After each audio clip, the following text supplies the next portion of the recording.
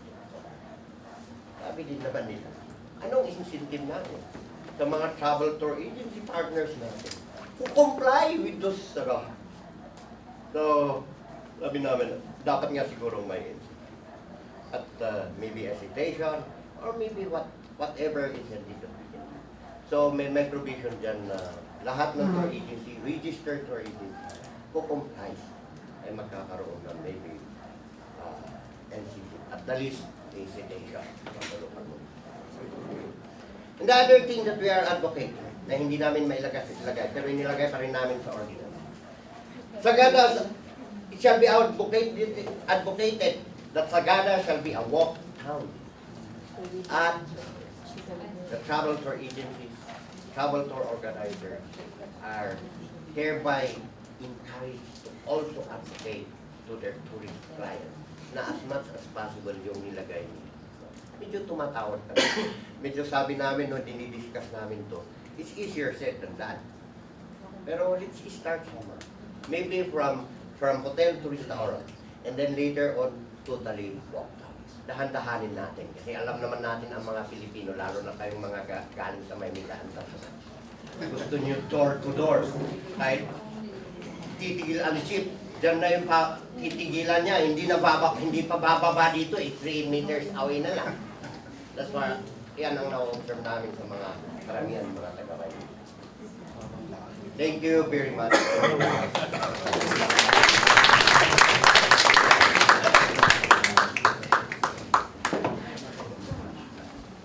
Maraming salamat po, Councilor. So, ngayon na narinig natin yung proposal ng Municipality of Sagada, we would like to solicit reactions from the different stakeholders. So, if you would like to make any comments or suggestions, reactions, please raise your hand.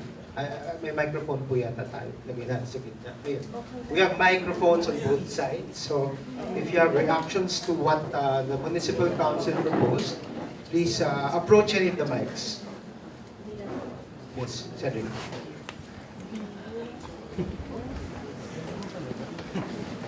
Please state your name and your company or institution. Hello, good evening everybody. My name is Cedric Valera and I am from Travel Factor. Travel Factor has been doing business with Sagada, in Sagada for the past 8 years already, and Maraming salamat po na nandito po tayo lahat na instead of talagang doing doing the blame game, we are working as a partnership para po malutas po natin yung mga problema na hinaharap ng Sagada as a tourism town. Speaking of reactions lang po dun sa ating draft ordinance, gusto lang po namin munang umpisahan dun sa number 1 is yung imposition of business permits. We fully support, of course, itong imposition of business permits. Ang kailangan po natin i-flesh out dito is kung ano po yung mga requirements para po makakuha ng business permit sa Sagada. So, isa siguro sa mga rason kung bakit ho nagiging low cost yung mga tours po sa Sagada is because many of these people bringing tourists in Sagada are not registered businesses. Hindi po sila nagbabayad ng taxes, hindi po sila nagbabayad ng mga fees, ng mga mayor's permit. So I suggest that when we do this, kasi bilang negosyante, masakit po yung fully compliant ka sa lahat kasi nagbabayad ka ng mga resibo nyo, nagbabayad ka ng mga buwis. Every year, meron po tayo mga taxes. So our suggestion is to require yung full requirements for a business permit. These permits should be at the bare minimum. Dapat po meron DTI or SEC registration kung corporation po yung kumpanya. Meron din pong mayor's permit galing po kung saan po nanggaling yung negosyo na tour operator or travel agency. Meron din po tayong dapat na BIR registration at saka sample na resibo. And kung maihirit na rin po, para na rin po sa safety ng mga guest po natin, meron pong travel insurance. Just in case na may mangyayari. So, everywhere naman po, ito po yung, except for the travel insurance, these are the bare minimums for a business to operate. So, sa amin po, bilang isang fully compliant na kumpanya, ito rin po yung gusto namin hingin na requirements po. At saka dun sa penalties po, halimbawa po, dumating po yung, tulad po na nabanggit niyo po kanina, Councilor Sneaky, na pag dumating po dun sa Sagada, walang mayor's permit, na may penalty po na 50 pesos per guest, masyado pong maliit po yun, yung 50 pesos. Madali lang po nating bayaran. Halimbawa, kung galing po akong Manila, nag-charge po ako ng 4,000, 4,500, 5,000 per person. Napakaliit lang po yung 50 pesos. Kung ipapatupad din po natin ng maayos po ito, ang hingin po natin kung wala pong permit, wala po yung complete requirements for accreditation or a Sagada-based permit, wag po natin papasukin yung kumpanya. Yan lang po muna. Thank you very much, Cedric. Actually, pinag-uusapan niya din namin yan kanina. Masyadong maliit ang 50 pesos na fine, no, para doon sa mga violators. Kasi kung masyado maliit yung fine na i-impose natin, hindi talaga susunod yung mga ating pasaway ng mga tour companies. Siyempre nakakasakit sa loob ng mga nagko-comply sa lahat ng requirements kung hindi nga nasusundan yung mga fines. Actually, pinag-usapan nga namin ni Tracy kanina kasi we were talking about the fact that there are also independent travelers who go to Sagada. So, some of the unaccredited tour companies might say na, oh no, we are all independent travelers, so they might not, have the fee. So I was telling Tracy, even independent travelers should be required to get permits and pay fees, no? Para at least patas sa labanan, number 1. So kapag para yung mga, kasi diyan natin mahuhuli yung mga wala accreditation na tour company kapag lahat ng tao sa Sagada na pupunta sa Sagada, there are requirements that they have to fulfill before they are allowed to go there. So maybe that is one thing that we could consider dun sa ating ordinance. Pati yung so kapag pupunta kunwari ng isang independent traveler dun sa inn, meron din siyang fees na kailangan bayaran bago siya tanggapin doon sa inn. So, kasi I think one of the complaints is that not all travelers register doon sa visitor center. So, the inns can require a permit bago tanggapin doon sa inn, lalo na kung independent traveler. At least fair for both the travel agencies, no? Kasi kapag hindi nga patas ang labanan, kompleto nga yung requirements mo, pero ibang travel agencies, papalabasin lang nila na pamilya nila or independent traveler. Lugi yung mga nag-comply. No? So, that's one of the things that we discussed. Are there any other comments or dun sa ordinance? Please approach the mic. Huwag po tayong mahiya. This is a rare opportunity dahil nga malayo yung pinanggalingan ng local government of Sagada. So sana mailabas natin lahat ng mga concerns para pag-akyat po nila ay mapag-usapan ulit with the community. Please state your name and ano. Hello, good evening. Si George Manalo from Manila Tours. Mali yun sa sinabi po ni Sir Cedric. Tama po na meron tayong mayor's permit. And then sana mas maganda, masasuggest ko lang po, sana mas maganda kung halimbawa, kadalasan po kasi kapag peak season sa Sagada is yung nagiging registration na po sa may Petron, which sa may Kiltipan po. Tama po. Sana po mas maganda kung halimbawa na may system tayo or record yung Sagada Municipality na lahat din po ng umakit na Sagada is DOT accredited. No? And then hindi lang po yung meron tayong mayor's permit, meron tayong BIR or kung ano mga resibo. Mas maganda rin po sana kung bago tayo makapasok ng Sagada is makapag-present or alam nung locals na accredited tayo ng DOT. And then sana magkakaroon naman po tayo siguro ng isang meeting or kung ano man na mapapakita or halimbawa travel factor is accredited ng DOT or Parana Tours. Ngayon, katulad po nung sinabi nila sir, na huwag po natin sana payagan na makapasok ng Sagada or hindi lang po sapat yung 50 pesos per head. Totoo po, mababa talaga. Kaya mabunuan ng tayo sila. And mas maganda po sana, yun nga yung accreditation natin sa DOT is mai-present natin doon pa lang po bago pumasok sa Petron. And yan lang po. Maraming salamat at butit na mention mo ang DOT dahil kakadating lang po ni Regional Director Marie Vinostan of DOT CAR. RD, are you here? Ma'am, can you please join us po in front? Regional Director po of the Department of Tourism for CAR, no? Ma'am? No, it's okay, ma'am. Ito po. Dito na lang po. Okay. Actually, maraming nga nagtatanong dyan sa DOT accreditation, ma'am. Baka po masagot ninyo. I think because there are certain requirements that need to be fulfilled before. In fact, is it May shoulder? I ask Sylvia to... Yes, Sylvia, yes. Here's the microphone. Why? That's too long.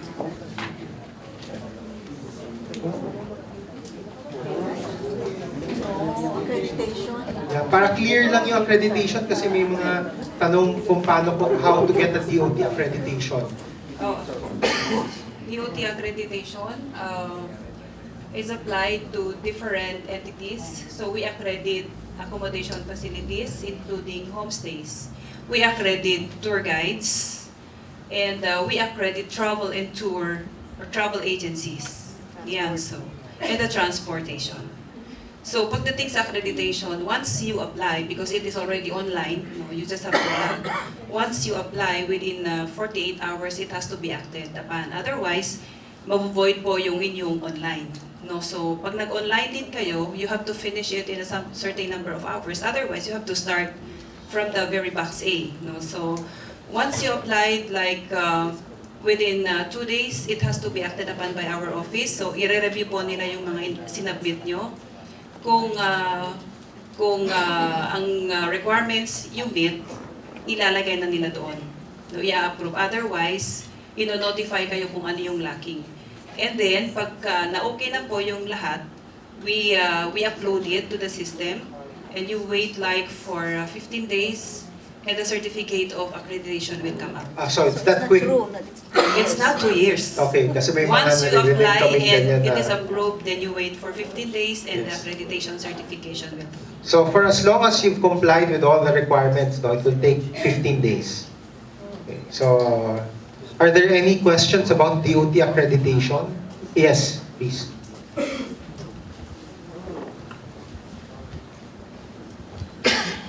Hi, my name is Manu and I'm from Tuesday Tours and Travel, DOT accredited entity here in Manila, tour operations business. And I'm also a DOT guide in Metro Manila. So I just have actually maraming tanong. However, regarding to the accreditation process, we would like to actually know kung yung mga accredited entities, because in your area, because one of the requirement, for example, here in Metro Manila, to do a tour package is to utilize only DOT entities or DOT accredited establishments. So that in accordance with the DOT accredited guides, hotels or inns or homestays, as well as restaurants and transportation. So yun yung vital requirement for us whenever we're doing tour package. So that's why on that matter alone, sobrang well monitored and sobrang how do you say that, nasala masyado yung minimum requirements and standard to offer the tour package. Okay? So my question is, if we've come up with the list of DOT accredited establishments, because I think if it's readily available online, the moment we renew it, kasi every June 30 our permit expires eh. So we needed really the updated list of DOT accredited establishments and entities. Number two, my question about the proposal is, we have this regional tour guiding training for DOT guides. So for example, I have a friend in Banawe, and she's having an accreditation called regional tour guide. Cannot she do guiding in Sagada town? Say no. Definitely no. That- Yan yung naging, yan actually ang naging matagal na medyo misunderstanding with Banawe. With the Banawe guides. Kasi, yan nga, what is the assurance? Hindi ka naman kasama sa local ordinance namin who has given the mandate na ikaw ang protector. At ikaw ang nakakaalam kung ano ang ilang mga nagmumonitor din ng mga nangyayari sa mga tourist spots.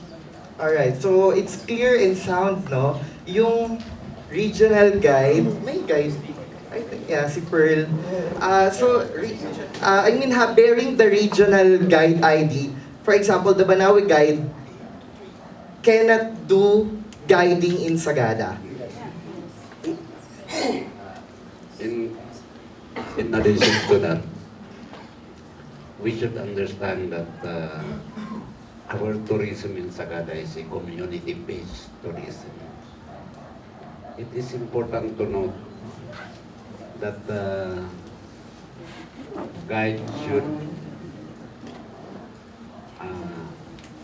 be well-versed in the culture, because in the event that the visitor will ask a question and then a regional guide cannot interpret or cannot satisfy, or he may answer it wrong.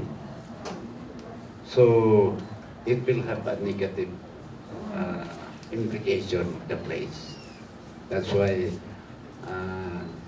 we still want that the local guide, so that they are well-versed of the dynamics, culture of the place. Alright, thank you. That's correct. Yeah, actually, in addition to that, for us, we do not advise our guides to guide in Banawe. But we could join the tourists depending on what the agreement would be. But then our guide will always get a local guide from Banawe to bring them to the different tourist destinations. Not only in Banawe, but also in Kabayan and in Kalinga or anywhere in the Cordillera or outside. So it's local guiding talaga siya. Alright, so thank you for that. Last question na lang. Tracy, yes.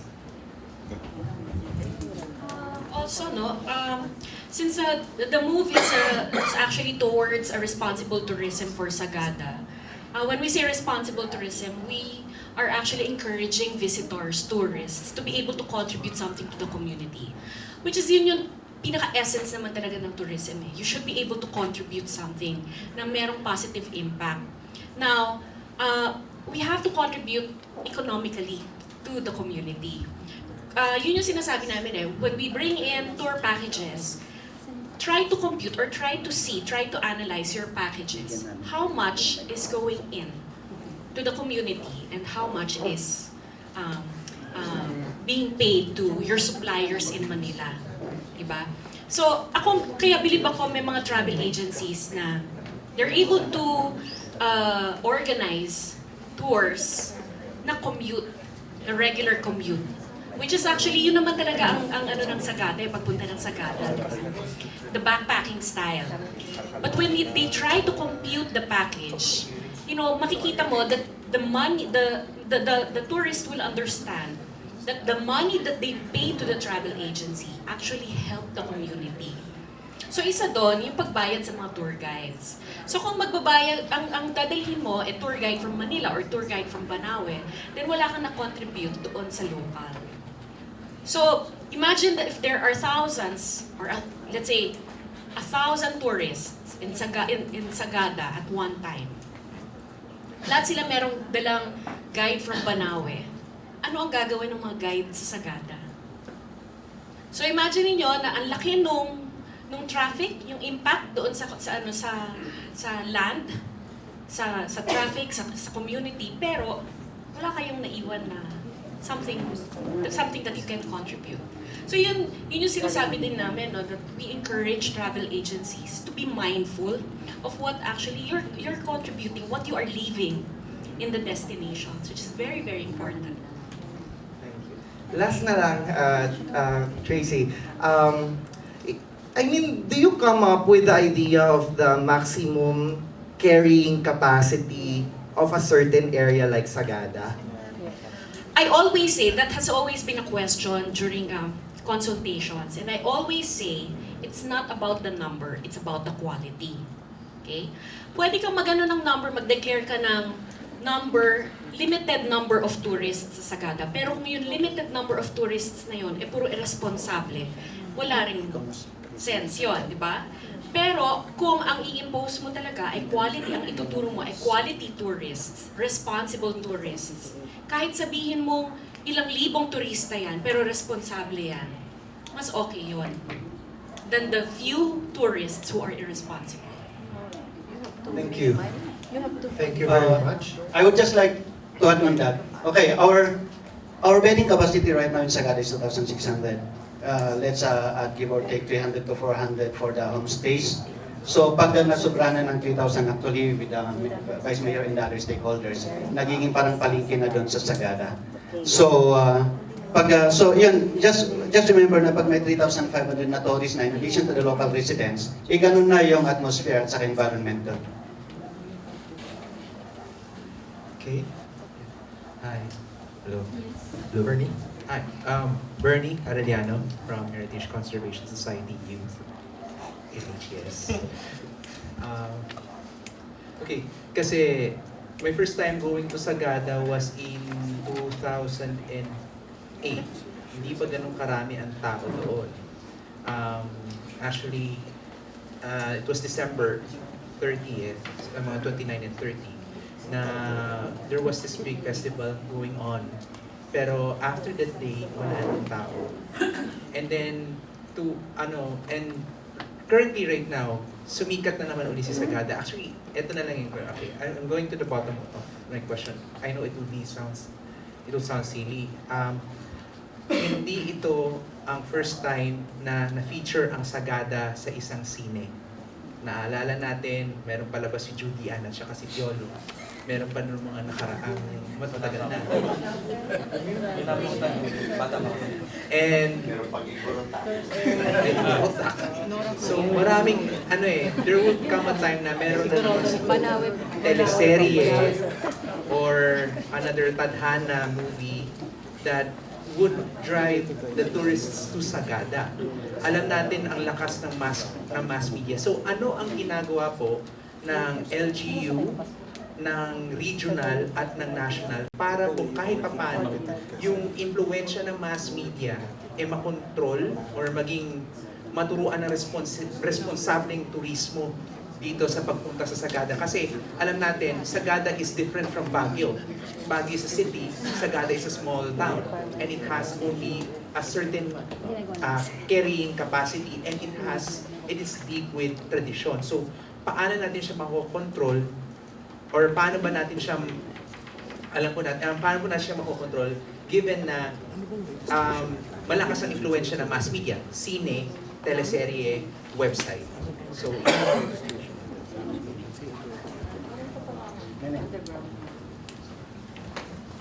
admittedly po, wala kaming very specific ordinance regulating yung mass media, parang mga mass media indirectly promoting Sagada.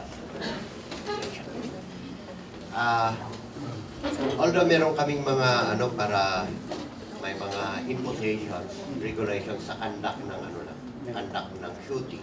Kasi we're also careful na kung minsan binabastos din ng mga nag-shoot ng aming lupa. Diyan kami lang But that's a very good point. Siguro nga kailangan tignan namin sa local government. Yung regulation din ng promotion. Kasi kung minsan may mga local stakeholders na uber-eager na kung may dumating na artista, sige. Nagulat nga kami dun sa Tadhana. In fact, hindi ko pa napanood yun. Marami sa amin nang hindi nakapanood doon. Nung pumunta sila sa one time, may kaibigan ako inibitalan niya yung kanyang mga pamangkin, mag-coffee nga tayo sa Sunrise. Nabigla siya na, ba't ang daming tao, parang piyesta dito? That was early morning. Tapos pinapakinggan niya yung sinasabi ng mga turista. Saan nag-shooting sina Angelica? Saan umupo? Meron palang nangyaring shooting dito that contributed sa pag-block ng tao sa specific tourist spot na yun. So anyway, thank you very much. We'll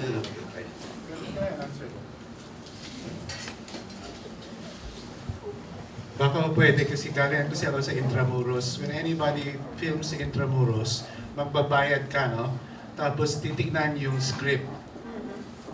No? Tapos requirements yun, may magpapako ba sa wall, mga ganon. Very strict ang mga requirements para lang makapag-film ka sa Intramuros. Baka pwede rin po natin gawin yan sa, kailangan kung mag-film sila sa may regulations po yun, may magbabayad, hingiin ninyo yung script para makita ninyo kung saan nyo nagagawin. Yun po, kailangan kasi makontrol ninyo ang pagkagawa ng film doon. Yun lang po ang maaari natin gawin yan, pero it has to be decided on.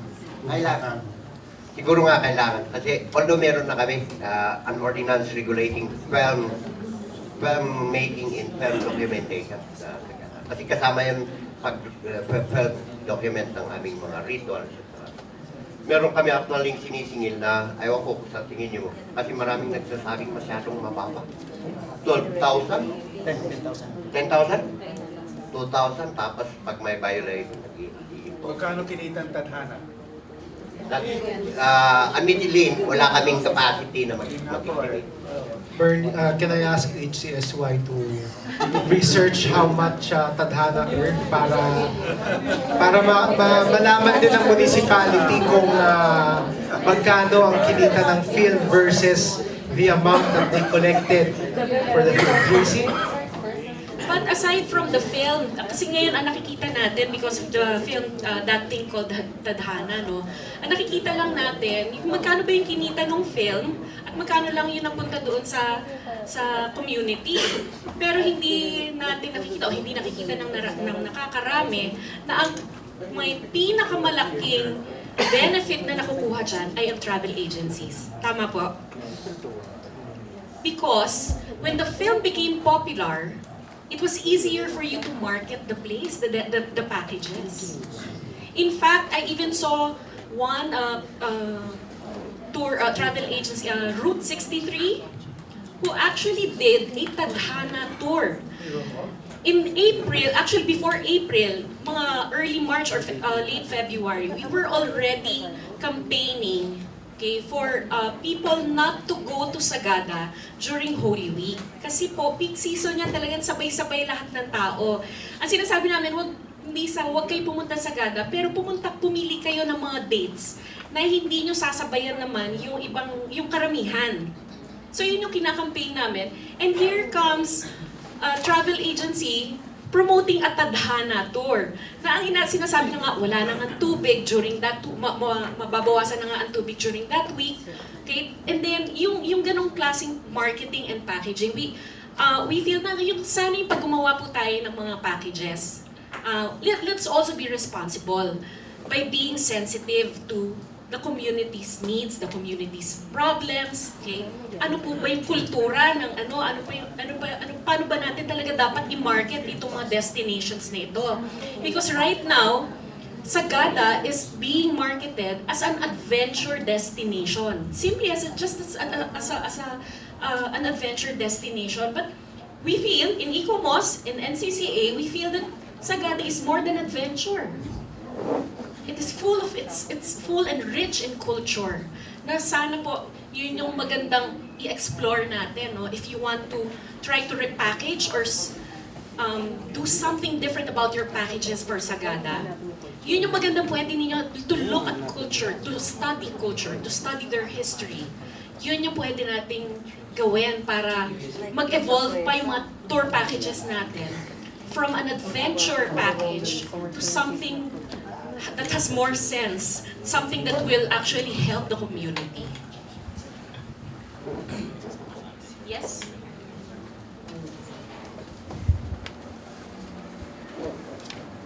Hello, good evening everyone. So I'm Pearl, I'm a DOT licensed guide based in Manila and Calabarzon. So I just want to ask, this is about the safety of caving activity. I just want to ask if you ever considered having or requiring the tourists to have a headlight or a headlamp. It's just because I experienced twice that the guide holding the lamp, napitawan niya po yung lamp and then nag-shatter yung lamp and actually nahulog siya sa tubig. And that was during December 27, so that was the peak season of Christmas. And sobrang traffic po doon because of that. So it's, I just want to ask if you ever considered having that or if you haven't, meron po bang disadvantage yun? Thank you.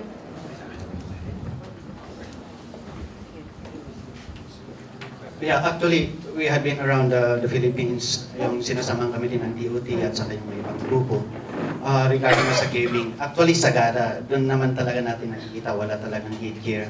That's what we are working on right now, na pwede sana.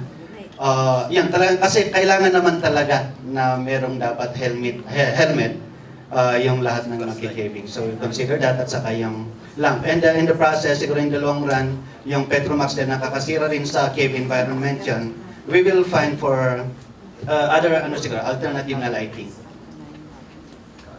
Yes, lapit lang po kayo sa microphone. Lapit lang po, if you have to. Yes, sir. Sa Tourist Information Center po, if the visitors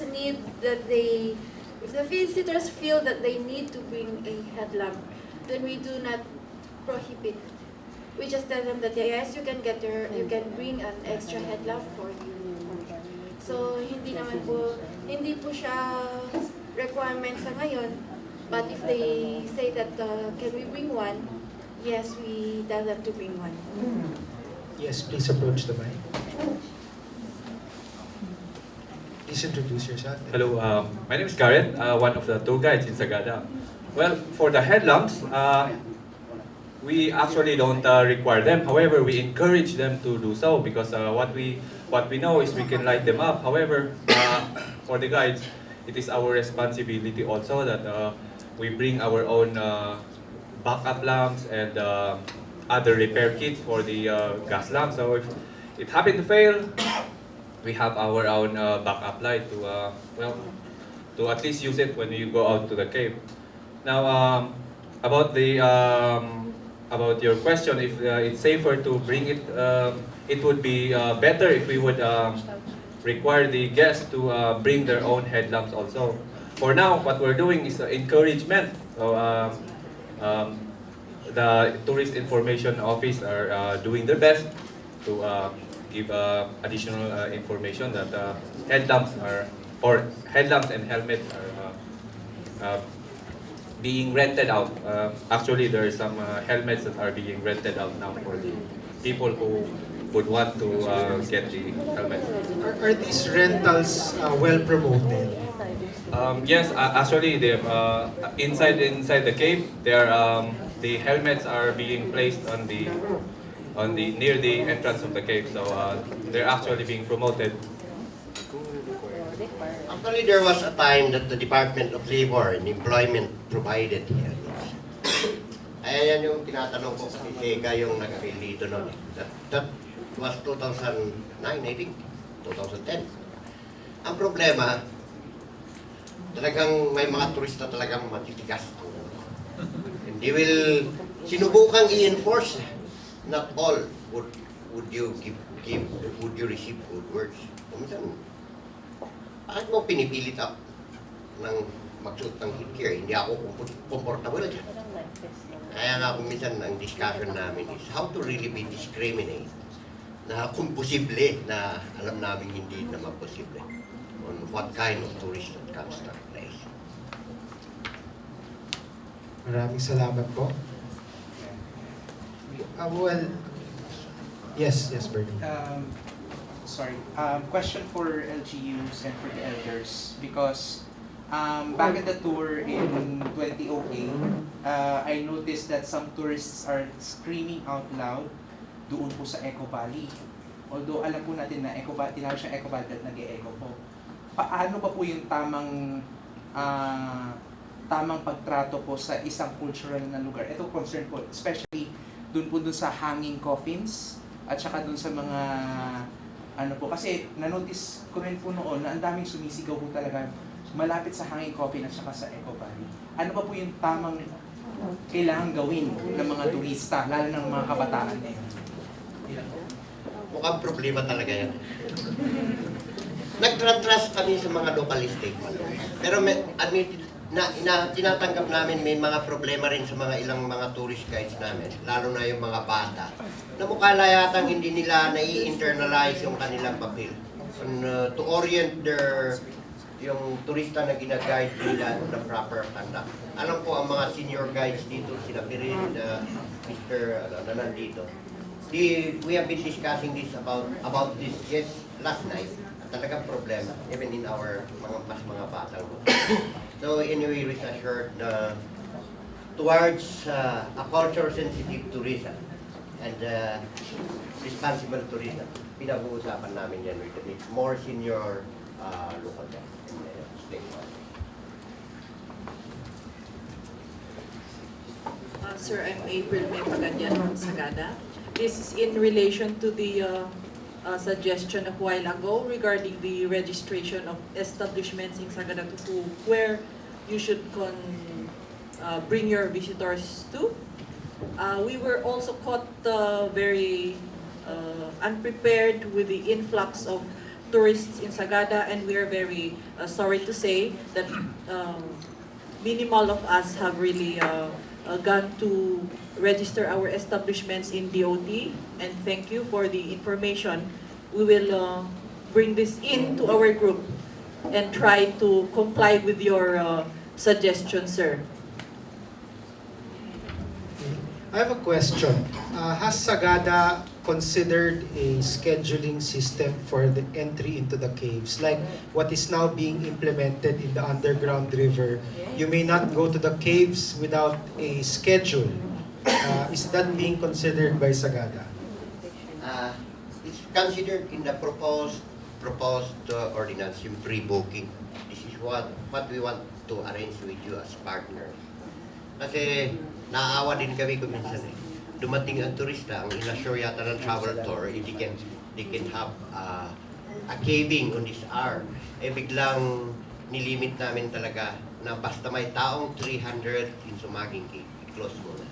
Hanggang nakalabas ang ilan sa definite number na nakalabas.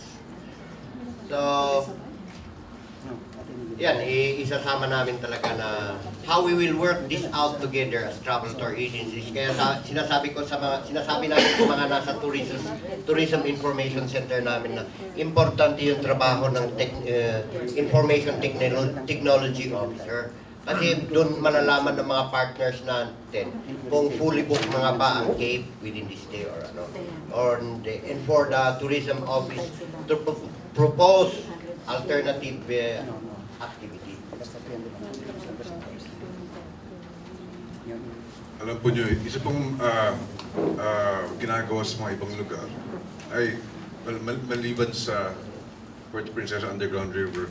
So may ibang sites katulad kunyari ng Alhambra sa Spain, no? World Heritage Site po yun. And other sites na mahalagang nagpi-pre-register po sila at nagpi-prepay. Actually, may registry not necessarily the hotel, but there's a registry. Sometimes it's done by the hotel, and sometimes it's done via a central booking system. Na, kasi you're working with a limited, and yes, the term is carrying capacity. Limited yan eh. That's limited. And so you have to work then with the rate and the number. You know, the number of it's kind of an equation. I'm an architect, no, and so if you're going to build something, you have a budget. You know, it's the number of square meters of your structure times the cost per square meter of the structure gives you the budget. It's a very simple equation. A times B equals C. And one or two of those things are finite. So, you know, well, in this case, the carrying capacity is finite. The carrying capacity is finite, so the other two things have to be more flexible. You know? So, I was just talking here with Jojo, you know, it's a possibility na Sagada might have to start thinking about raising its rates in general. Because now you see there's a demand. Ang lakas ng demand. So, don't think anymore in terms of, you know, yung being inexpensive. It's no longer an inexpensive commodity. It's a special commodity. And so, I would suggest that the local government, as well as the travel professionals, start thinking in terms of how it's done in other countries. Na my online registry, you know, tourists pay in advance with credit card, you know, and they're scheduled.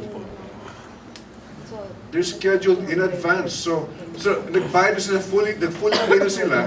So hindi nila atrasan yan kasi may kamahalan din yun eh. So it's really controlled. Meron din sana akong itatanong, to be honest, I've never been to Sagada. I've been wanting to go for years and years and I'll get there. But I just wanted to know, is there a charge for going to the cave? Is there a charge for going to the waterfall?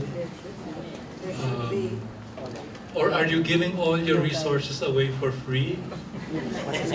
I was involved I do cultural tourism planning, and I was also involved in the inscription of the rice terraces for the World Heritage list, and we suggested to them, to the 5 clusters in Ifugao province that were World Heritage clusters, that they should not give their resources away. And they did not understand this, but we said, if you want a higher quality of tourists, let them pay. You see, in a small town in Vietnam called Hoi An, we put in, when we planned the town, we put in a fee. Any tourist or tour company, pupunta muna sila sa office, babayad sila. Medyo mahal, $30 a day, parang ganon. Bibigyan ka ng tag. So yung tag means free entrance to the falls, free entrance to the ganon, free entrance to the museum, free entrance to whatever. At may system sila. Dinidivide lahat yung cost ng badge ng entrance. So ang museum meron siyang 10 pesos, ang falls may 50 pesos, ang depende. So parang what I'm trying to say is give value to yourselves. I think you are selling yourselves, honestly, too cheap. put a price on yourself so that the tourists who go there for yung cheapy tourists, sila naman ang irresponsable eh. You don't want them. They will stop coming, never mind, but you get a higher quality of tourists who will pay a better price for the hotels, who will pay a better price for the food, magre-respeto sa Sagada, lalo na nagbayad sila. Ng malaki. Ng medyo malaki. Sa Angkor, I think it's $40 to $50 a day. 20 lang po. Angkor in Cambodia, or $30 a day, but per day yan, per day. Which gives you the same thing, free entrance, ganon. Pero hindi ka pwedeng pumasok sa any monument sa Angkor kung hindi mo suot yung ticket, yung ID. So maybe you should maybe we can think of a system like that for Sagada. Never been done in the Philippines kasi tayo naman, nahihiya tayo eh.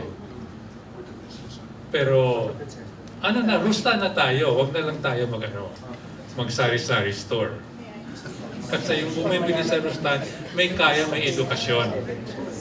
So bale, if we want to do sustainable tourism, maybe that's the way to go.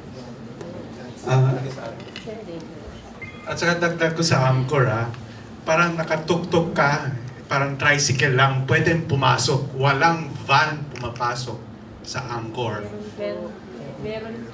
Pero that's paid. See?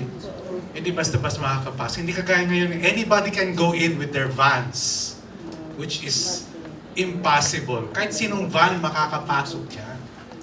You have to control it. Yun lang po ang ibig sabihin ko.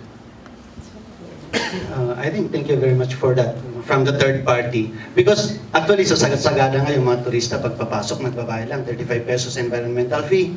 At libre na lahat, except kung pupunta sa Bumodo Falls na may 10 pesos, sa Pongas Falls, another 10 pesos, at saka may private naman na museum doon, pero private, family-owned yun, na nag-charge ng 25. Actually, and it's good na may third party na nagsasabi nun, because we tried that. In Balangagan Cave, for a group of 4, we charge 650 pesos. For a group of 4, that is divided by 4, that would be the rate per individual. And then out of that 650 pesos, 150 will go to the community. That means the two barangays. But then there's a great opposition from the locals actually. And the question, where will that 150 pesos go? When in fact, the community had already explained about that. Pero may resistance kasi pati sa local, may resistance. So tayong mga sa Sagada, we are hearing that na dito sa lahat naman na pinupunta natin sa Pilipinas pag sa Bohol, sa Palawan, in every site meron kang entrance fee. We experience that kasi pumunta naman tayo dito. Pero sa Sagada kasi, meron kasi yung ganun na problema sa atin din, which we could resolve naman internet. I'm Tans Manahan, ICOMOS. I'd like to add to what Bernie said and to what my colleagues here said. Sustainability, going back to the sigawan sa coffins and the area, with the eco valley. We have to remember also that any action that is taken in any environment has a direct effect on, say, the mountains, on the surrounding areas. Case in point is the caves, let's say, in the pyramids of Egypt. A lot of the tourists kept on holding the sites. And after many years, there was erosion due to the acid content of fingers of the tourists. So we have to think of extending the life of our sites like Sagada. You keep on shouting there, sooner or later the reverberation will cause cracks. And you will not notice it until it's too late. So maybe may I suggest that you put sanctions regarding the voice, how loud, because there is going to be an impact on that sooner or later. And before you know it, you have something crumbling and you don't even know why. Yung pala, it's some stupid tourist who's screaming his head off and you think he's being cute, right? But no, there is really an impact. Church bells that are on top of belfries, that are on top of directly on top of churches, have an effect on the cracking of walls. That's why belfries are separate from the church. We've worked on a church with a bell on top, and it has caused hairline cracks. So these are just small examples, and things that we don't realize are actually destroying what we have. And it's very hard to replace something like, Sagada. So may I suggest that you put sanctions on actions like this? Thank you. I also wanted to add, when we were in Myanmar, there's like a toll gate before arriving in one of the towns. And everyone in the bus was asked to go down to pay the fee. So there was strict implementation. Every person that entered the town had to pay the fee. So yun nga sabi nga ni Toti, yung mga Pinoy kasi nahihiyang maningil. But I think we really have to start charging people, no? Especially for the cave. Charging higher amounts to enter the cave is actually one way of limiting the number of people who are going, and at the same time, it will raise revenues for the community. No? So it's a win-win situation, not just for the community, but also for the tourists, because if there are too many tourists, the experience is also diminished. No? So, syempre, yung turista, dadating ka doon, 500 kayo sa loob ng cave. Tama, Tracy? Ano yung number ng bilang? At one given time, there were 570 people inside the cave. Ni isa walang nagbayad. No? And that's what Toti is saying, you are giving away your resources. No? Imagine kung chinarge mo ng tig 200 piso lahat ng 570 na yan. Magkano yung kinita ng Sagada? No? So, and of course, Dom is right.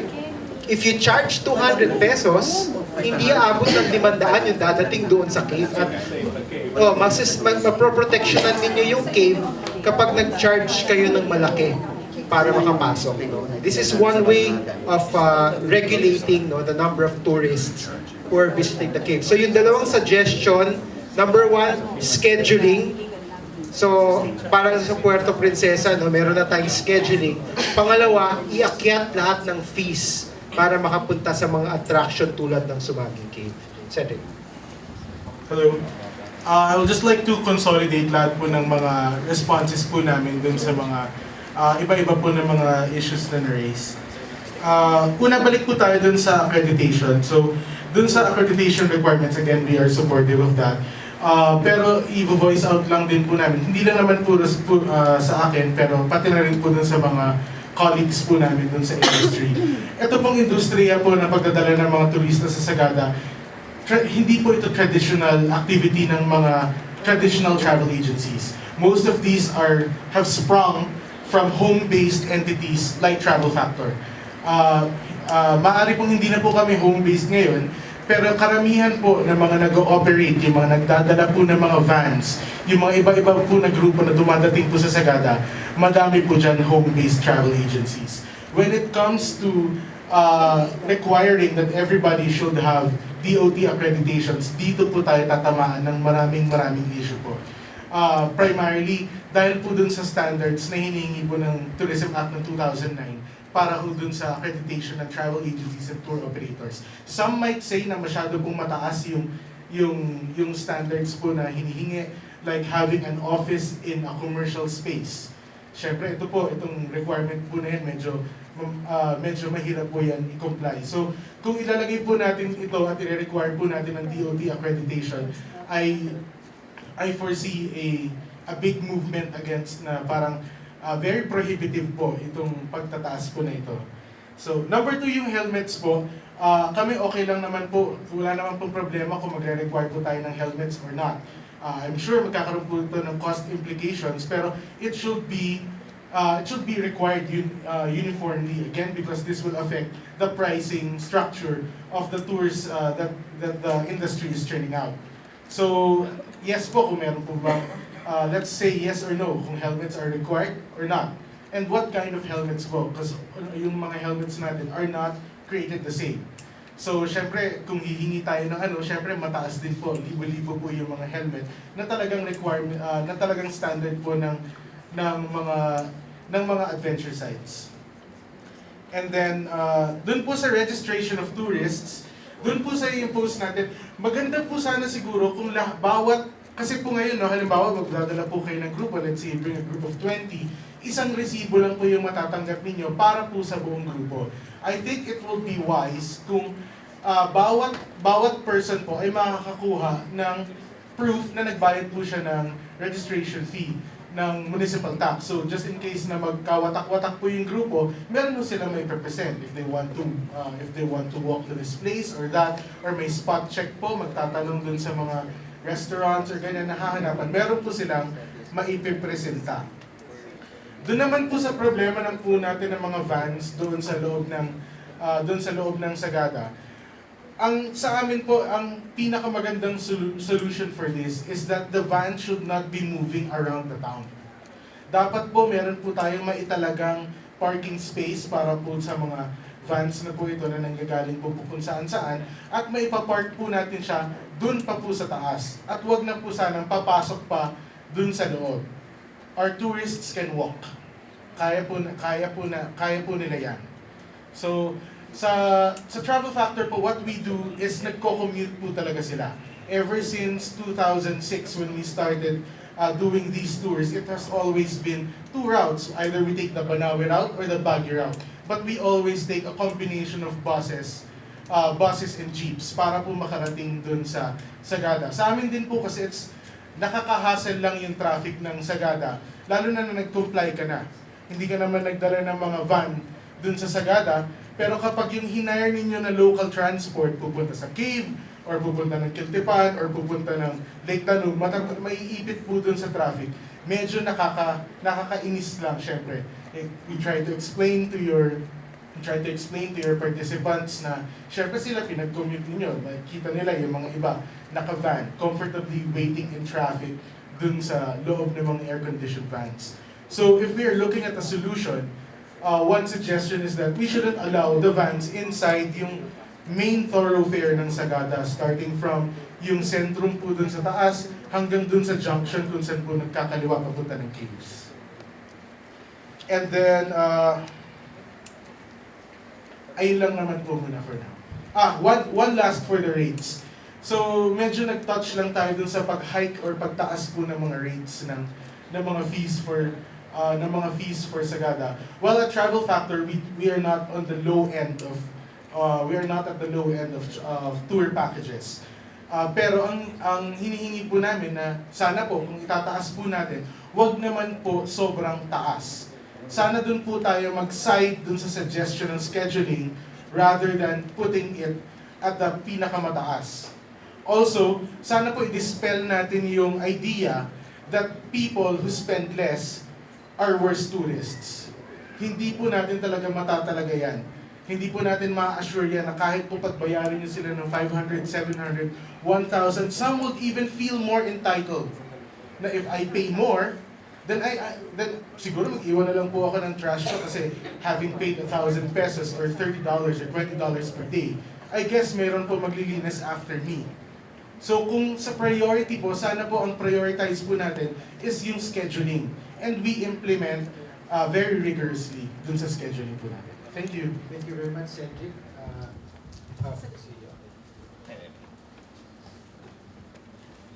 We have been consulting the Department of Tourism, CAR, hinggil sa tourism. Kaya kasi sinasabi namin medyo nabibigla kami dito sa panibagong development ng tourism, local tourism industry. But we have been aware, and with the help of the Department of Tourism, na-evaluate namin what type of tourist ang dumadating. Nung in-evaluate namin to, kaya doon din namin sinushoot ang aming mga services at saka mga deliveries. Ang sabi ng car, type C to type D, yata na ito. Ibig sabihin, nasa middle class tayo. Kasi ang classification ng tourism noon is, we can only get type A tourist kung we have a very good access to the place, like an airport or even at nabigla nga kami Kaya medyo lumalabas na nakakontribute yata itong improvement ng Halsima Road, even the Panawi Road. Kasi in the 1980s hanggang 1990s, ang travel naman talaga dyan, Halsima is 6 to 8 hours. Ngayon nakukuha na ng 4 hours. Kaya, at saka na-observe din namin ang change of tourist behavior. Dati-dati ang dumarating ng mga tourist noon, kaya ang definition sa tourist doon sa old tourism ordinance is tumitira ng at least 2 days. Ang mga tourist noon, tumitira mga yan sa Sagada. More than 3 days. Tatagal pa ng a week. Pero ngayon, with the convenience of transport, merong darating lang mamaya, tapos kanina, bukas ng umaga, aalis with all their vehicles. Meron din kami talaga problema hinggil dito sa mga transport. Ito ang irony nito. Maraming dumarating government offices and local government units. Ang dala nilang sasakyan, hindi naman tourism accredited. Obviously, they are here for a tour. Pero kung sisitahin mo, what's the problem of hiring a private vehicle and coming to them? Kaya ganon yung ano. Kaya problema namin talaga yan. Na we also got the information na sometime in May, during the Labor Day, maraming vans lang talaga dyan nagparada, Quezon Avenue. Pinarkahan lang ng Sagada. So many of those dumating, sakay lang, sakay. Wala nang co-coordination with any agency, parang naging private vehicle lang na nag-ipon-ipon sa Quezon Avenue at inarkila nila yung isang van, pumunta ng Sagada. Ganon yung klase ng mga nangyayari.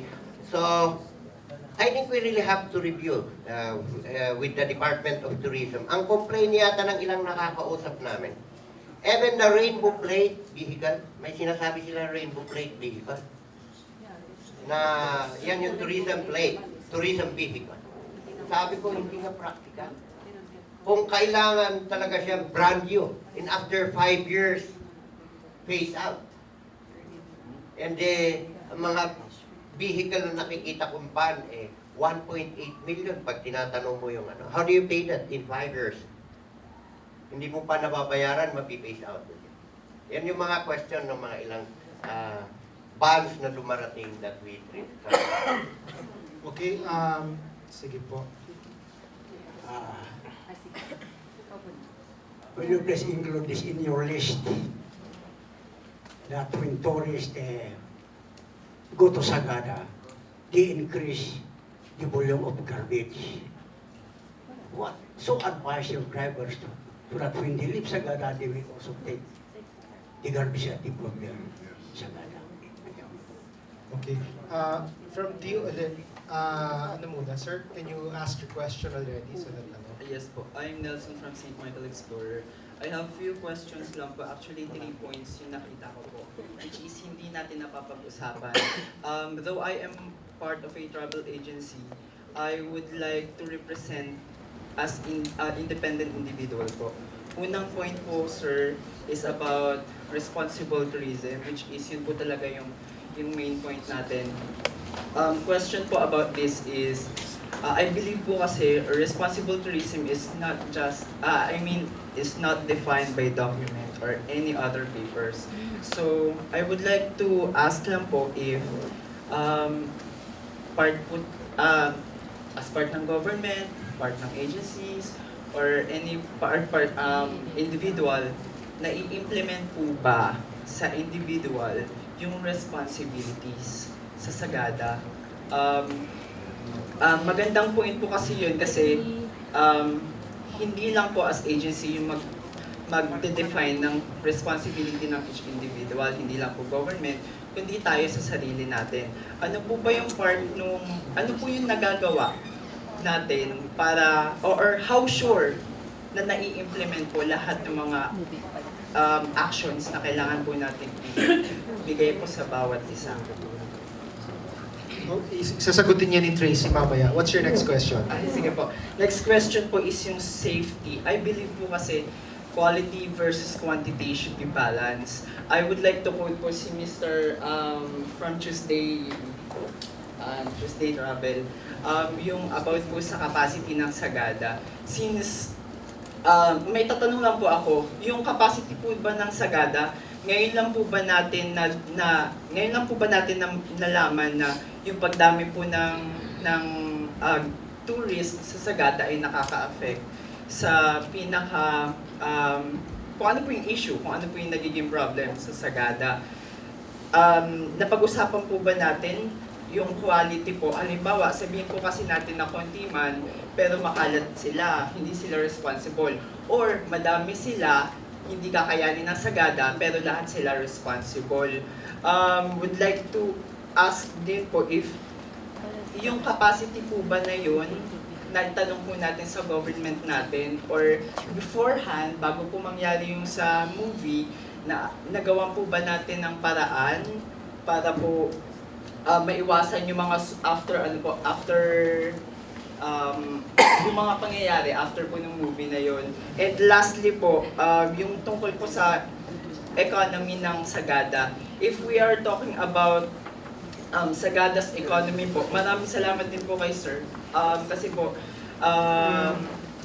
isang point po kasi na nakita ko po doon, since we're talking about Sagada as whole, why not yung system po natin is whole din? Kumbaga, yung pinaka-profit po ng Sagada sa iisa lang na system na pupunta. Like for example, hiwa-hiwalay po yung destination, hiwa-hiwalay din po yung profit. Ganun po. Okay, sige. Are there any other questions that you want to raise? Because Tracy will wrap up and answer your questions. So if you have any questions, ma'am, yung sa ano muna, yung sa accreditation. I think yun yung ipo-point out ni ma'am. Because we need to wrap up. It's getting late and we haven't had dinner. So yes, ma'am. Thank you, sir. From the OT again. Gusto ko lang pong i-clarify din because of course the LGU, we had been assisting them. First, we were able to craft with them, together with them, the strategic development plan for Sagada. That was like 4 years ago. And in that plan, it was already discussed and it was suggested that the LGU should adopt a carrying capacity. Pag kasi sinabing carrying capacity, hindi ito buong Sagada. In a destination, it has its own carrying capacity. So yung pupunta sa cave, iba po yung carrying capacity niya. So how many persons can experience the cave nicely without being, bothered by the other visitors? So iba ang cave. Iba din po yung capacity ng Eco Valley. No? So depende yun kung ano ang activity, and definitely iba doon sa Bumutok Falls. So iba-iba yan, and then we requested the ENR to come up with a study on the carrying capacity, and I guess the cave management plan for Sumaging was already finalized. So ginawa din po yan in support to a sustainable tourism activity in Sagada. So pag inilabas po yan ng LGU, sinasabing ganito po ang carrying capacity, I hope we can all adhere with that. Isa pa doon, ang sabi namin, to regulate also the volume of tourists dahil nga nagiging problema because the road is good. In my view, there will be 3 main roads, national roads, that leads to Sagada alone. So from, there are already 2 roads open, Banili and the usual Dantay Road. Meron pang isa galing ng Sabangan, the closer going to Ilocos. So pag tapos na yon, there are 3 main highways leading to Sagada. So alam natin yon. Hiningi po yung kalsada to make Sagada accessible. So these are actually the impacts that we get from them, from these developments. Anyway, ang Sagada rin naman, pwede nilang i-regulate according to the number of bed capacity. So ilan ba talaga ang beds available in Sagada in one day? So kung 3,000 sabi ni Robert, then how can you accommodate 4,000 in a day? So yan ang na-mention doon sa carrying capacity, if we can just maintain that. And tungkol sa accreditation, please don't feel bad about it because accreditation is being implemented. Hopefully also, to give security to our tourists. Because when you are accredited, you get to insure your tourists. And that is part of it.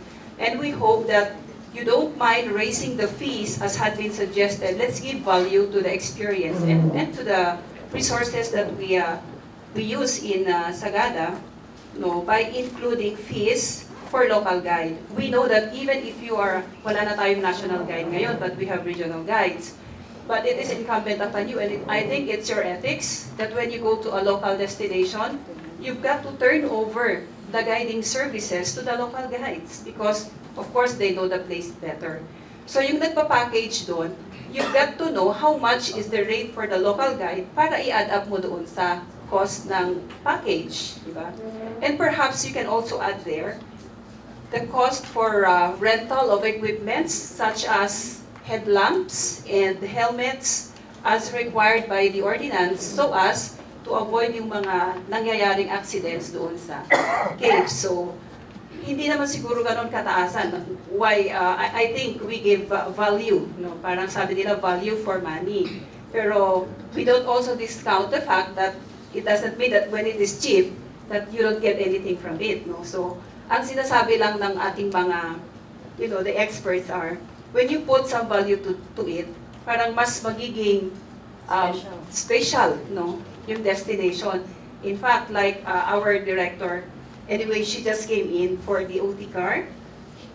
That's why she makes me speak for the office. I've been there, and she just came in. So she will still have to also go to Sagada, like architect, no? So yan, i-experience pa nila. But yung sinasabi nga natin, if a destination is medyo mahal, parang oops, magdalawang isip ka, ano kayang meron doon? It makes it more special.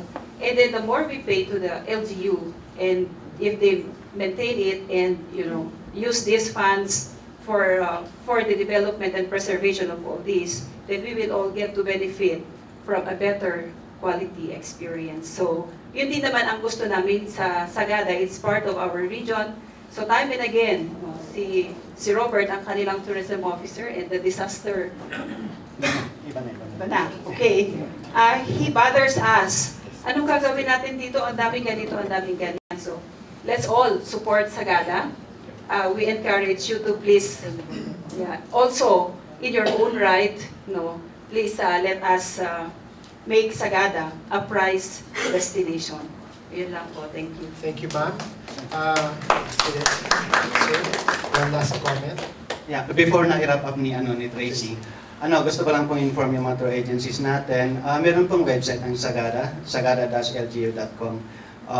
Pero pag-open nyo lang ngayon kasi ongoing pa yung mga ilalagay namin doon. So please, from time to time, pag-ibukasyon kasi yung mga ordinances namin sa tourism sa solid waste, at least ma-update kayo, pati yung mga Pwede din kayo mag-contribute ng articles o feature articles kung gusto niyo, mga features, gano'n. We will accommodate it. Tapos sana, kami kasi yung sa tourism office ang mag-implement ng ordinance na ni-legislate ng Sangguniang Bayan.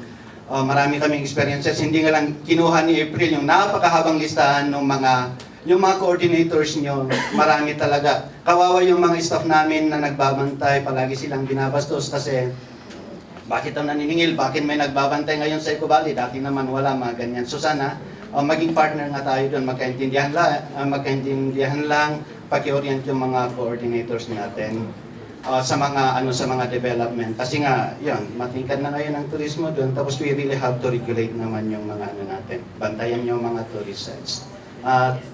Thank you po.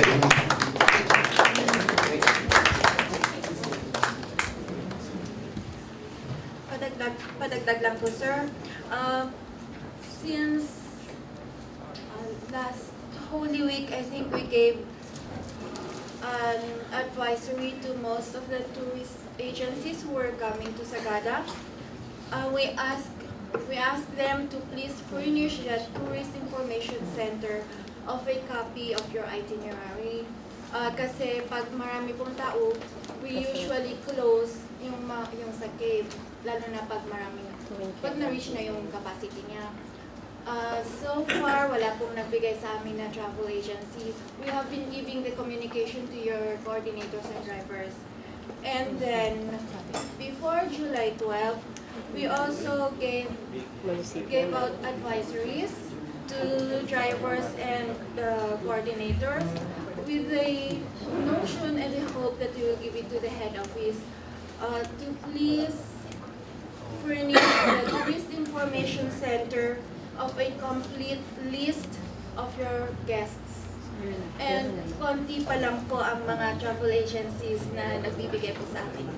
Thank you, ma'am. Actually, ma'am, yung sinasabi nga nating scheduling kanina, masosolve po yung dalawang problema na yan. Kasi sila yung mapipilitang lumapit sa inyo kapag may scheduling. Hindi pwede pumasok doon sa cave kung walang schedule. So, yun yung isang solusyon niya na pwede natin gawin para lahat ng mga travel agencies, they will have no choice but to approach you para makapasok. Yes, sir, that was the idea sana. Kasi nga, yung nagiging kawawa po doon is yung mga, those who take the public transportation. We closed the caves because almost all the travel agencies flocked to the caves. So, wala nang mapupuntahan, hindi na makakapunta sa cave ang walk-ins natin. So, that's why we asked them to please furnish us sana. So, wala pa namang gumawa. And then, ito po, i-distribute na lang po namin yung other reminders from the LGU and yung format po ng complete list of names na pag-submit po sa Tourist Information Center. Thank you. Okay, thank you, ma'am. Okay, so si Tracy will be closing the program, pero yung thank you HCSY for researching. Tadhana earned 134 million pesos.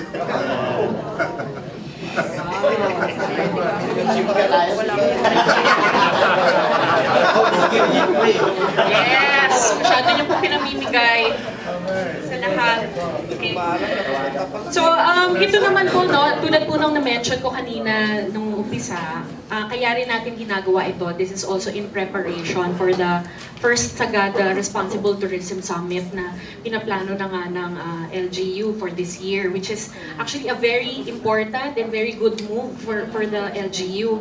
And this is not just for the LGU, but this is also in partnership with the travel agencies. Kasi hindi lang po ito actually role ng LGU na sila yung magpa-practice ng responsible tourism, pero kayo rin po yung mga travel agencies and also yung kung sino po yung mga individual travelers natin na pumupunta sa Sagada. Now, your question kanina, yung responsible travel or responsible tourism na parang hindi naman na-define, it's also actually, it's another term for sustainable tourism. Yung responsible tourism or responsible travel, nagsimula po yan sa UK. Okay, so naging isa yung trend na yan sa Europe na karamihan sa mga travel agencies doon at maraming mga turista, mga European tourists, sila mismo yung naghahanap. For example, pupunta sila ng Pilipinas, they want to make sure na yung travel agency na kukunin nila compliant sa responsible tourism. Meaning, travel agencies have their own responsible tourism policies. Meron kayong sariling policy. So, as a travel agency, meron kayong responsibility, okay, na pag-implement ng ganitong policies for them. Kasi alam nila na kapag kumuha sila sa isang responsible tourism compliant agency, ibig sabihin nun, safe yung lugar, yung travel nila. At the same time, mas nagiging meaningful yung bakasyon nila kasi they know where their money is going. They know that the money that they pay is able to help the community. Yun yung ano, kaya trend na po yan eh. Actually, matagal ng trend. It started in the 80s na nagsimula yung responsible travel na yun. Pero sa atin ngayon dito sa Pilipinas, this is all new. Bagong-bago ito. Ang pinaka-popular talaga sa atin ay yung mass tourism. The more tourists, the better, kasi the more money. Diba? Pero pag pinag-aralan nga natin yung cash flow ng tourism sa isang destination, mabibigla ka na sa dami ng pumupunta sa Sagada, bakit hanggang ngayon 5th class municipality pa rin ang Sagada? So ibig sabihin nun, hindi talaga nakakatulong ang turismo sa ekonomiya ng Sagada. Kasi pati ito ang epekto ito na yung mga negative effects o negative impact ng tourism, no? There is encroachment happening in the community, not just physical encroachment, but social encroachment. Diba? Hindi lang yung encroachment sa mga heritage sites, pero yung encroachment and social encroachments, ano ba yung nababago sa values nila na dahil sa turismo. That's why we have to That's why ngayon talaga kinakampaign namin, we want responsible tourism to happen, not just in Sagada, but in a lot of destinations. Bago ito, pero pag na-implement natin ito, pati kayo na magkaroon ng sariling policies, you will even have more opportunities. Okay, so I will also share, para maging malinaw din sa inyo, no? Ito po yung parang example sa UK na requirements ng mga o ginagawang policies ng mga travel agencies. Okay? Yan. So, responsible tourism policy requirements for accreditation of travel agencies, tour operators, and other tour organizations. Prospective members need to demonstrate that their policy and practice meet the responsible tourism minimum standards. Each prospective member therefore needs to provide the following. So kung kayo po, for example, magsiset tayo ng responsible tourism policy sa Sagada, no? Ito yung mga possible na pwedeng policies ninyo sa sarili ninyong travel agencies. Okay? So policy, you should have a policy and procedure. 1, a copy of the company's responsible tourism travel policy. Pag merong turista na bumili ng package sa inyo, ipapresent niyo that sasabihin niyo, we practice responsible travel. Okay? Number 2, a written confirmation that the company policy has been provided to staff, destination suppliers, and travelers. Okay? Meaning, pinapakita niyo, alam ito, pinapractice ito ng company at hindi lang ng isang tao sa travel agency. Yung staff namin, naiintindihan kung ano ang responsible travel. Okay? Written confirmation that the company has a procedure for responding to travelers' complaints and suggestions concerning responsible tourism practices. We noticed that even if travel agencies are offering a lot of very inexpensive or cheap budget packages, pag nagbasa po tayo ng mga blogs, marami din doon ang mga nagrereklamo tungkol sa services, tungkol doon sa mga lack of policy ng travel agency, that they felt na hindi naging safe yung bakasyon nila. Okay? Environmental policy. Okay? Evidence of initiative to reduce waste and evidence that the company policy requests waste management practice of suppliers, reduce, reuse, recycle. So kung sa travel agency po ninyo, meron kayong sariling environmental policy. Kung ako ang bibili, ako ang customer, kukunin ko po yung travel agency ninyo. Dahil alam ko na makakatulong o hindi makakadagdag yung biyahe ko sa basura na nakakadagdag sa Sagada. Evidence that travelers are provided with relevant suggestions to minimize damage to the environment, wildlife, and marine ecosystems. So ito po yung meron tayong mga pwedeng ipinapakita sa kanila, encouraging them, okay, to help preserve the natural environment. Hindi lang yung pag gumawa tayo ng package, promote, ay maganda dun sa sa cave, pumasok kayo sa cave kasi maganda talaga, it's an experience, di ba? Pero nawawala yung sensitivity or yung consciousness dun sa pag-preserve. So with this kind of policy, kung ako ang I will trust them. Because you are responsible. Okay? Tour operators may suggest alternative social projects. You can look at, for example, ang mga guide associations, meron silang mga clean-up drive. Okay? So you can actually promote that. You can tell your guests, tutulong tayo sa community dahil nakadagdag tayo sa basura o nakadagdag tayo sa foot traffic dito, kailangan tumulong tayo sa community. Let's help in the cleanup drive. That is one activity that you can also include in your package. Now, social policy. Evidence that travelers are provided with accurate pre-trip information on the social and political situation in each destination. We noticed that a lot of travel agencies do not have this.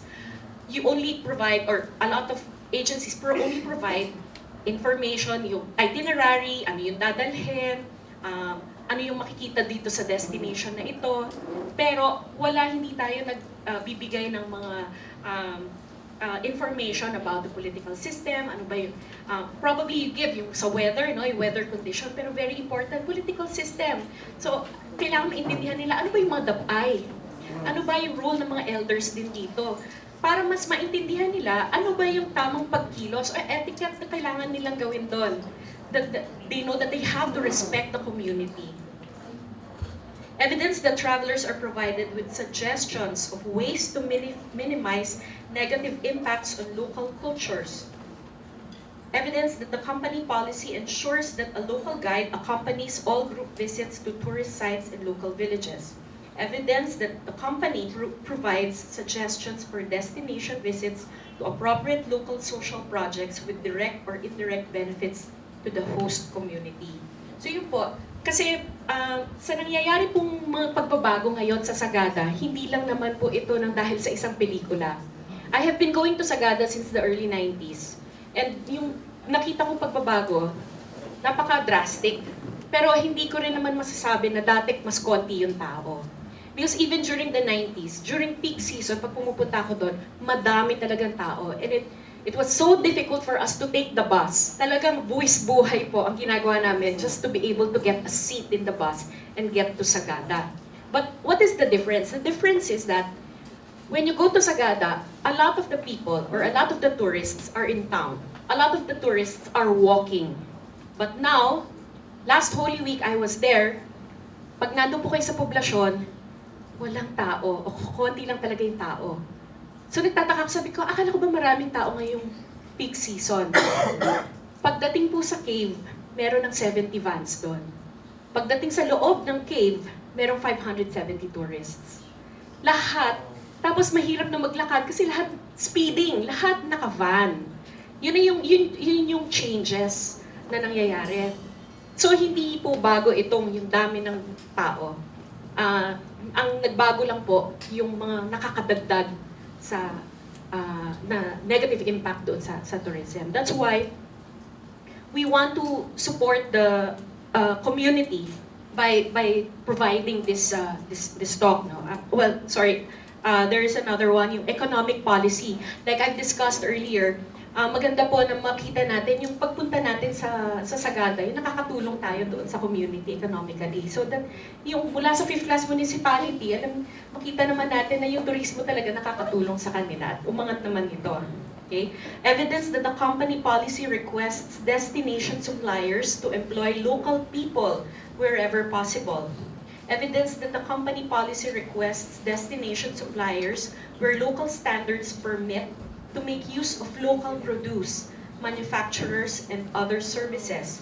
Evidence that travelers are provided with pre-trip suggestions of local services that provide local community benefits. May mga na-encounter po ako ng mga turista na naghahanap ng Jollibee, naghahanap ng McDonald's, naghahanap ng mga kung ano yung meron sa Manila. At hindi sila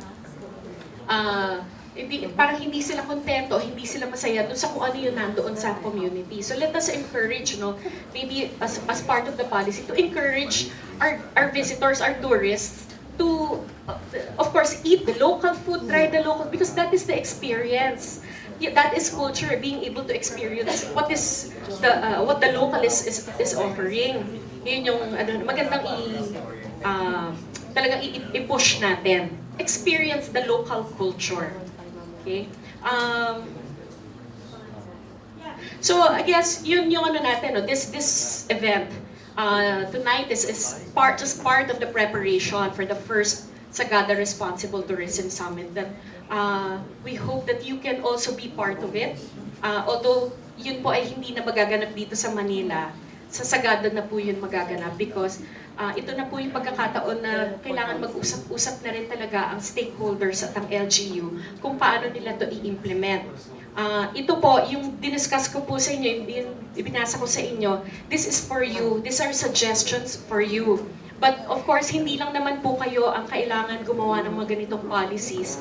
The LGU needs to prepare responsible tourism policies as well. Dalawa po yan. So kailangan lang at some point mag-meet at makapagtrabaho talaga ng sabay at ng maayos at responsable ang LGU, ang community at ang mga travel agencies. At hindi na natin makita na ang mga travel agencies ay isang threat o ito ay isang malaking pabigat sa nangyayari sa Sagada. So, yun lang po. Maraming salamat. Maraming salamat, Tracy. At dyan po tayo nagtatapos. Kailan ang Responsible Tourism Summit? Meron na ba tayong tentative schedule para at least mabook ng mga stakeholders ang to be announced na lang, pero kahit month, wala pa. Buwan. August or September. Pero malamang weekday ito kasi weekend po to, ano? So weekday, it will most probably be on a weekday. Aakyat tayo sa Sagada para nga doon sa Responsible Tourism Summit. So maraming salamat po sa inyong pagdalo. Please make sure that you've registered with your email address so that we can update you on developments. Again, maraming salamat sa pagdating nyo ngayong gabi.